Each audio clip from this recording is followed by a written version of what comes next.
মুসলিম জাহানের দ্বিতীয় খলিফা হজরত ওমর রাদিয়াল্লাহু তাআলা আনহু হেঁটে চলেছেন লাঠিতে ভর করে, সাথে তার একমাত্র অনুচর আসলাম। বয়সের ভারে নুজু হয়ে পড়েছেন এককালের সুঠাম শক্তিশালী ওমর। কে বলবে যৌবনে এই মানুষটি নিয়মিত কুস্তি লড়াই করতেন আর বাঘা বাঘা সব পালোয়ানকে নিমিষে হারিয়ে দিতেন। যুদ্ধের ময়দানে ত্রাস সৃষ্টি করে বেড়াতেন যে ওমর, তিনি আজ ঠিকমতো চলাফেরাও করতে পারেন না।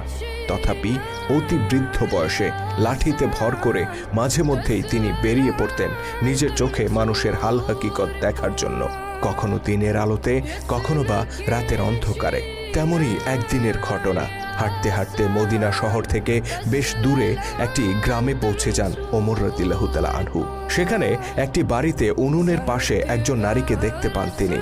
চুলায় পাতিল চড়িয়ে কি যেন সেদ্ধ করছেন। এদিকে তার পাশেই কয়েকটি শিশুকে কান্না করতে শোনা যায়।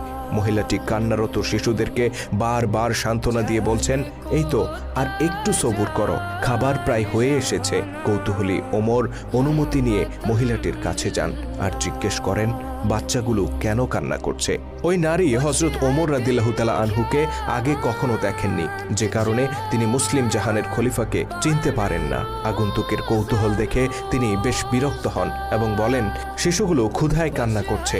ওমর রাদিয়াল্লাহু তাআলা আনহু জানতে চান উনুনে তিনি কি চড়িয়েছেন, খাবার প্রস্তুত হতে আর কত দেরি।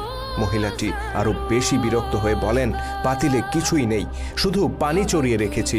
বাচ্চাগুলোকে সান্ত্বনা দেওয়ার জন্য খাবার তৈরির ভান করছি। কাঁদতে কাঁদতে তারা একটু পরে এমনিতেই ঘুমিয়ে পড়বে।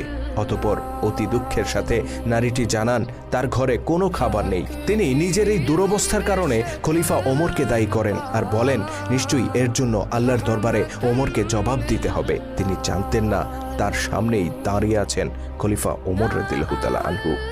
ওমর রাদিয়াল্লাহু তাআলা আনহু বিস্মিত কণ্ঠে বলেন, খলিফাকে কেন এর জন্য দায়ী করছেন? তিনি হয়তো আপনার এই দুরবস্থার কথা জানেনই না। মহিলাটি পাল্টা প্রশ্ন করে বলেন, খলিফা হিসেবে প্রত্যেক নাগরিকের খোঁজখবর নেয়া কি তার দায়িত্ব নয়? তিনি কেন আমাদের ব্যাপারে গাফেল থাকবেন? এর জন্য অবশ্যই তাকে জবাব দিতে হবে। মহিলাটির এই অনুযোগ খলিফা ওমরের হৃদয়কে চূর্ণ করে দেয়। তিনি বলেন, আপনি অপেক্ষা করুন, আমি শীঘ্রই বাচ্চাগুলোর খাবারের ব্যবস্থা করছি। অতঃপর তিনি রাষ্ট্রীয় গুদামঘরের উদ্দেশ্যে রওনা হয়ে যান আর মহিলাটি অবাক হয়ে ভাবতে থাকেন, কে এই আগন্তুক? ওমর রাদিয়াল্লাহু তাআলা আনহু দ্রুত ছুটে যান রাষ্ট্রীয় গুদাম ঘরে। সেখান থেকে একটি আটার বস্তা বেছে নেন আর অনুচরকে বলেন, এটা আমার পিঠে তুলে দাও। অনুচর আসলাম বললেন, আমিরুল মুমিনিন, আপনি তো হাঁটতেই পারেন না ঠিক মতো, আপনি কি করে এই বোঝা এত দূর নিয়ে যাবেন? বরং আমি এটা সেখানে পৌঁছে দেই। খলিফার আগত কণ্ঠে বললেন, কিয়ামতের দিন কি আমার বোঝা তুমি বহন করবে? দেখলে না ওই নারী তার দুরবস্থার জন্য আমাকে দায়ী করেছেন? আমার বোঝা আমাকেই বইতে দাও। অতঃপর অর্ধজাহানের বাদশা হেঁটে চললেন লাঠিতে ভর করে, কাঁধে তার আটার বস্তা, পিছু পিছু হেঁটে চলল বিভ্রান্ত অনুচর।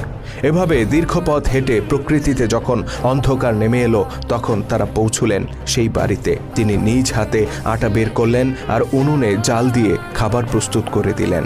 অভুক্ত শিশুগুলোর কান্না যখন থামল, তখন ওই মহিলা বললেন, কতই না ভালো হতো যদি ওমর না হয়ে আপনি হতেন আমাদের খলিফা। অনুতপ্ত ওমর রাদিয়াল্লাহু তাআলা আনহু বললেন, খলিফার সাথে আমার পরিচয় আছে, আগামীকাল আপনি তার কাছে আসুন। ইনশাল্লাহ আমি নিজে উপস্থিত থেকে আপনার পরিবারের জন্য খাবারের ব্যবস্থা করে দেব। অতঃপর ওই নারীর কাছ থেকে বিদায় নিলেন মুসলিম জাহানের খলিফা। ততক্ষণে তার হৃদয়ের ভার কিছুটা কমেছে। শুধু দর্শক, আমরা জানি না ইসলামের মহান খলিফারা ছাড়া পৃথিবীর ইতিহাসে আর কোনো শাসক ছিলেন কিনা যারা এতটা প্রজাবৎসল ছিলেন। আমরা জানি না পৃথিবীতে ইসলাম ব্যতীত আর কোনো আদর্শ আছে কিনা যা অর্ধ পৃথিবীর বাদশার পিঠে আটার বস্তা তুলে দিয়েছিল। তবে আমরা এটুকু নিশ্চিত করে বলতে পারি, ইসলামের প্রকৃত আদর্শ আর সঠিক নেতৃত্ব যতদিন ছিল, ততদিন মুসলিম বিশ্বে প্রতিষ্ঠিত ছিল সাম্য আর মানবতা। অথচ আজ 1400 বছর পর আমাদের সমাজে সেই মহান জীবন ব্যবস্থাকে দেখা হয় অবজ্ঞার দৃষ্টিতে। আমরা নামাজ পড়ি আল্লাহর আইনে আর রাষ্ট্র চালাই ব্রিটিশদের আইনে। আমাদের আলেমরা ব্যস্ত ব্যক্তিগত জীবনের মাসলা মাসাইল নিয়ে আর রাষ্ট্রের নেতারা ব্যস্ত পশ্চিমা জীবন দর্শনের গুণকীর্তন নিয়ে। অথচ আমরা কথায় কথায় বলি এই দেশ 90% মুসলিমের দেশ। আল্লাহ তাআলা আমাদের সবাইকে ইসলামের সঠিক আদর্শে উজ্জীবিত হয়ে ঐক্যবদ্ধ হওয়ার তৌফিক দান করুন। আমিন। वतन